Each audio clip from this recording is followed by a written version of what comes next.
Well, folks, thanks for tuning in here at the end of the week. We'll give you the week in summary tomorrow, but unbelievable the things that are happening today. So glad you're tuning in and also giving me feedback on the things you like and don't like.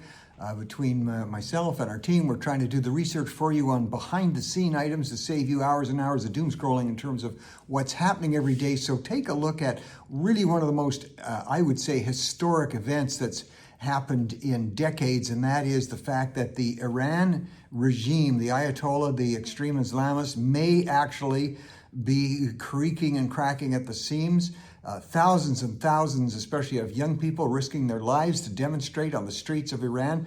And equally stunning is the fact that left-leaning, culturally Marxist media organizations like the CBC, like the BBC, are giving almost zero coverage to that. It's as if the culturally Marxist media hates the fact that an Islamist regime, which is horrific in terms of human rights, in terms of the rights of women, in terms of the rights of gays, in terms of the rights of people who want to even have a home, it could be crumbling. And these organizations are not happy about that. I'll let you make a decision on why the socialist news agencies don't like it, but it's absolutely terrible that they're not covering and giving some of the worldwide support that often is a factor in these particular developments. In terms of the activist, the woman who was very tragically killed in the Minneapolis incident, the SUV driver, and she was shot by the ICE agent. Listen, some people are already starting to say, that they're taking sides on this issue for ridiculous reasons. The fact that the woman has a female partner, and therefore I guess we can surmise she is lesbian, has nothing at all to do with the tragedy that took place. The fact that she was an activist trainer, she trained people. If she wasn't actually training people to be violent, then really we can't be using that against her. What really has to be looked at here, what really matters, is the fact that we still have high-level elected people, politicians, who are actively encouraging people to hit the streets and be violently opposed to the police forces that are out there, be it local police or National Guard or the ICE agents. Anytime we have politicians encouraging mob frenzy, it's always a recipe for disaster. You should keep that in mind when it comes time to vote for some of these people, especially the ones who are opposed to the rounding up of illegal immigrants, mainly, and especially those who are violent and are in the country improperly. So let's really put the focus on the politicians who are encouraging this type of mob violence. It always ends badly, and our hearts continue to go out for the family and the people who were involved in this recent situation. In China, we've got Canada's Prime Minister heading over there, and in a situation that really causes many people around the world even to scratch their heads. Here we are, Canada, joined at the hip with the United States. The enviable position of any nation in the world would love to be joined to the U.S. with what that could mean in terms of their economy. And as I've said before, I don't like the tariff wars. I don't support the use of tariffs. Supreme Court ruling in the U.S. coming out on that today. But the fact is, Canada's oil and gas, Canada's well-refined natural gas products could be a huge playing card for Prime Minister Carney, especially at a time where China is playing the card of being a controller of special and vital mineral sources, critical minerals, especially in the ongoing development of AI. But China is deeply and dearly lacking in terms of clean, affordable energy. Canada has lots of it. Canada has stupidly been not willing to allow that product to be sent to places like China. Let's hope Prime Minister Carney uses that as somewhat of a playing card and gives some indication that Canada is going to be moving its cleanly, best refined energy product in the world to those parts of the world that can be helped by it, and notably Europe, to help them break the stranglehold that Putin has on European countries with his oil, give European nations an alternative. The unemployment rate in the U.S., everybody was waiting to see where that was going to go, and as predicted, it was pretty well close to the 4.6 or so rate. I want you to think about that for a minute.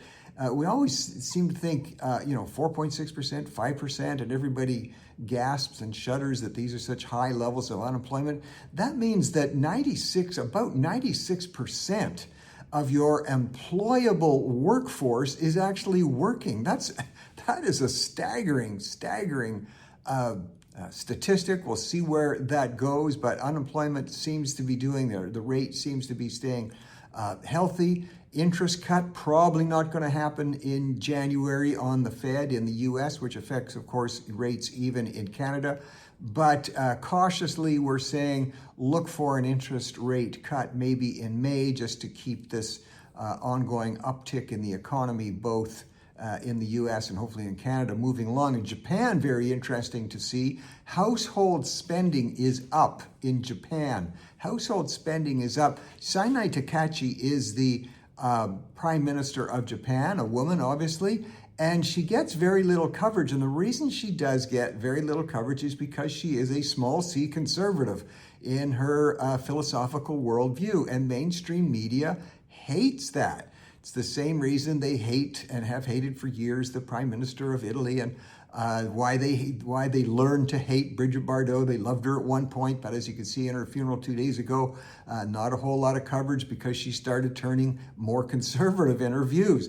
But the very fact that leadership takes a strong position of supporting families and children, as Prime Minister Sanai Takachi does in Japan, that has an influence, and we see a little more effect on that. I'm not saying it's a game changer, but a little bit of a positive effect in terms of focus on people focusing on their homes, on their families, and their kids. And we'll continue to watch what's happening there to see if household spending continues to increase in Japan. Now, we've said before, we talk a lot about what regulations that are imposed by municipalities, how they are among the most crippling, the most suffocating, the most economic damaging things in most municipalities. So those of you who are thinking of running for office or voting for mayor, really go at it from the point of view of taking on the over-regulated nature of cities. And case in point, as you know, the tragic fires that swept through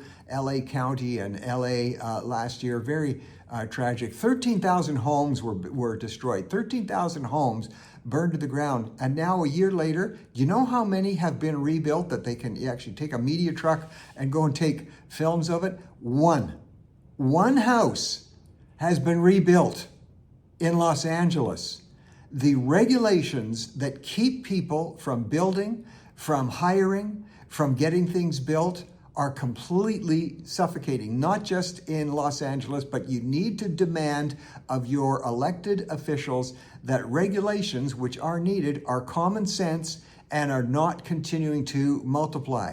And we're seeing this in New York City. In New York City, my prediction was, when it looked like Mandami was going to win, New York City is going to continue to crumble into, I'm going to use the words, an economic hellhole. And that will affect people at low income and people on the poverty line.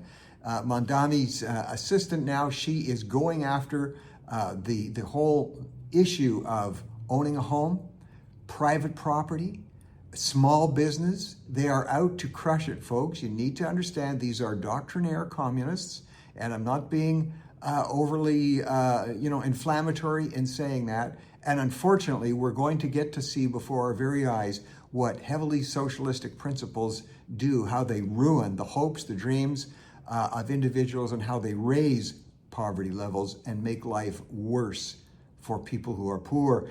Well, one of the great phases and fads that swept the whole, and I call it the extremist environmental movement 20 years ago, was this thing that, insects were going to save us. They're going to save our lives. We're going to use the insects to do everything from feeding cattle that we're trying to get rid of to eating the insects ourselves. And one of the companies internationally that got a ton of money and a lot of attention a number of years ago was a company in France called Insect, and that's spelt with a Y, Y-N-S-E-C-T.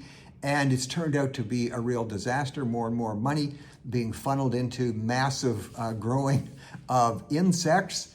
And that's falling apart. And compare that to what's happening with the company in Canada called Aspire. That company was given and continues to get, I guess, tens of millions of dollars from the former Liberal Prime Minister, especially Justin Trudeau. You know, he was advocating this is going to save the world and eating grasshoppers was going to do it. You know, I've been watching carefully with his new dating life, and that's certainly up to him.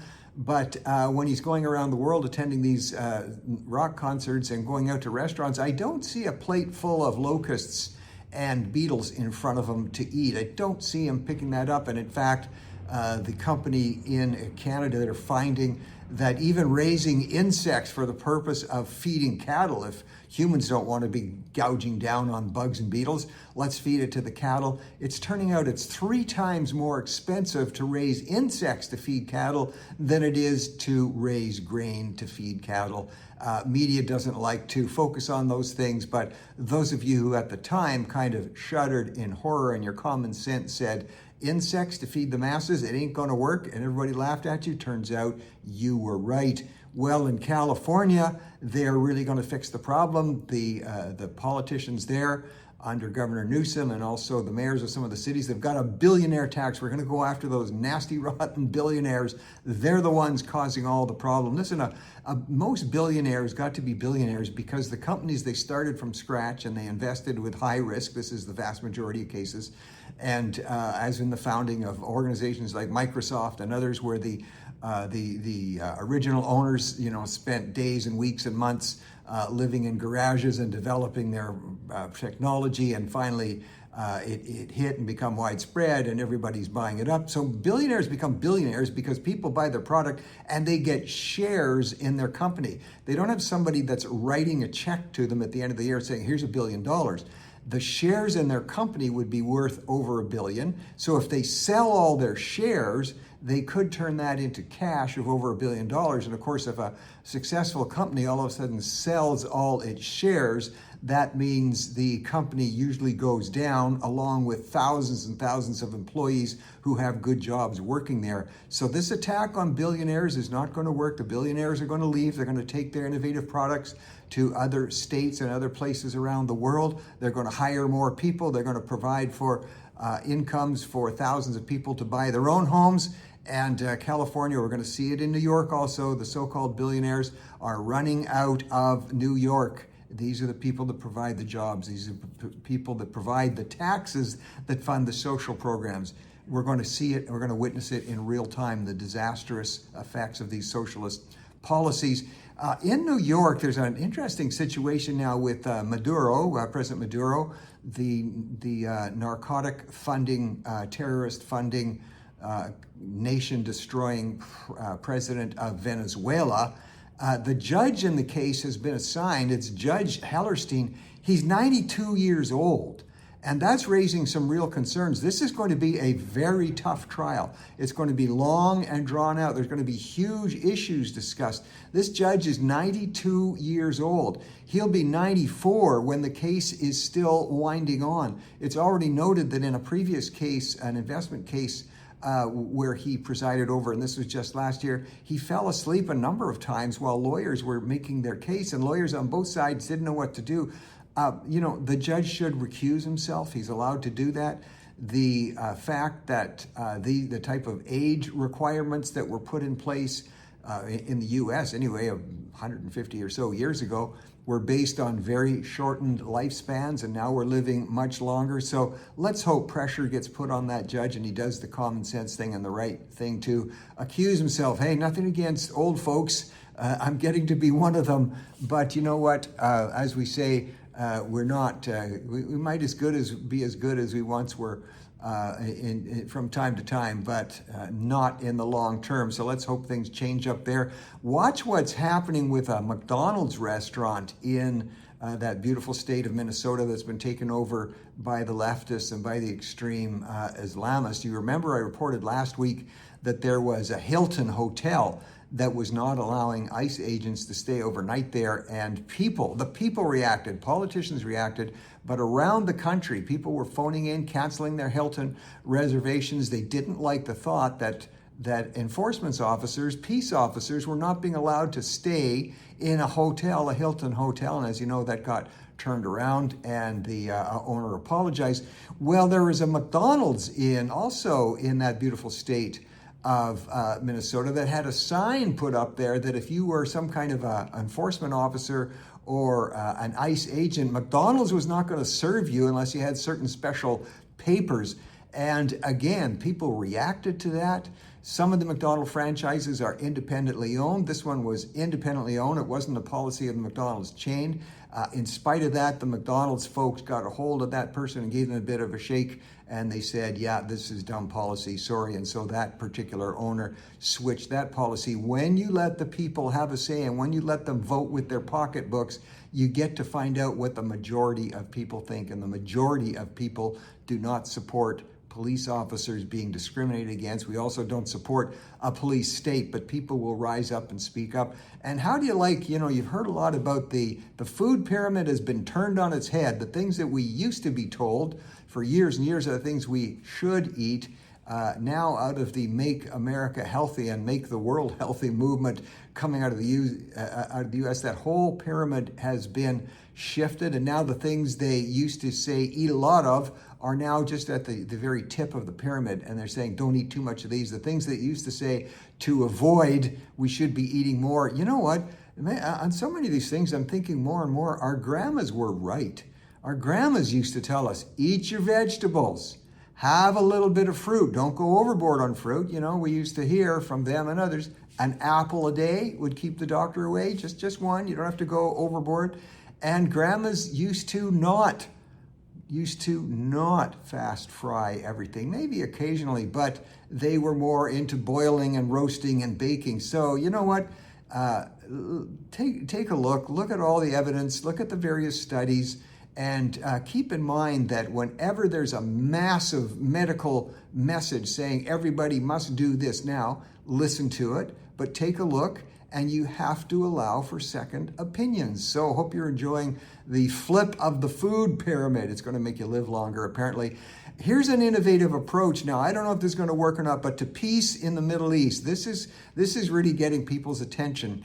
The U.S., there's some U.S. investors supporting an investment group from Israel and Syria. This is an Israeli-Syrian group. So you've got Jews and Muslims working together on, guess what? A ski resort on Mount Hermon. A ski resort on Mount Hermon. Now, you may or may not be aware, and for you kids who are listening, it used to be said, it used to be sort of like a maxim of history, modern history, that any two countries, as long as they each had McDonald's restaurants within their own borders, would never go to war against each other. It was commonly said that's how you could tell if countries were going to war against each other, as long as they both had McDonald's. Why? Because McDonald's are peacekeepers? No, because if you have McDonald's restaurants, you probably support small enterprise, you probably support free enterprise, you probably support things that keep the price of food down, and so those countries would tend to be democratic mostly and respectful of people, so they wouldn't go to war to each other. That was whether that's 100% true or not. But now, take that to this level. Could you have a situation, two countries, Israel and Syria, invested both together in a ski resort on Mount Hermon? Could be interesting to see where that's going to go. Mount Hermon, for those of you who know in the Bible, Psalm 133 talks about the morning dew on Mount Hermon, and it's like a blessing, and it talks about when people are living together there. So Mount Hermon Ski Resort, take a look at that, and we close out with a lot of news just recently about one of the recent very famous influencers.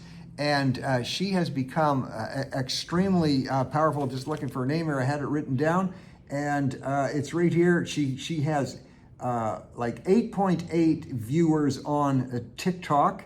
Her name is Alex Earl. She's done very well over the last few years, and where she really had her breakthrough as a young woman was, she used to report. By the way, if you hear these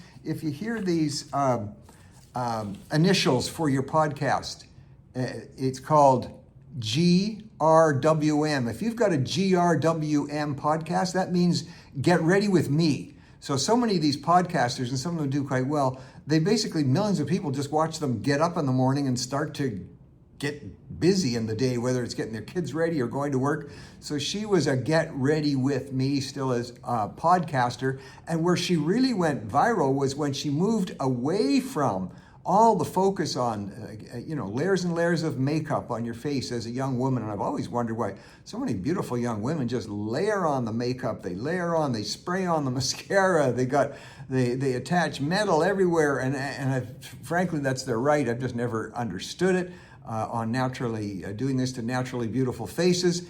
And what Alex started doing, she started reporting on the fact she was getting acne breakouts, and she started reporting honestly about her pimples. And she started her day on her podcast going makeup free, and it just took off. It was the single greatest thing she did, the natural approach. Now maybe she's abandoned it, I don't know, but that's what rocketed her to fame, so much so that now she's getting huge coverage because New Year's Eve, she was down there in St. Bart's on the Caribbean island. Looks like she was partying with none other than Tom Brady, most famous football player and now broadcaster of all time. He's got a pretty clear complexion himself. Think about that, folks, and we'll take a clear view of things tomorrow. Thanks for joining us.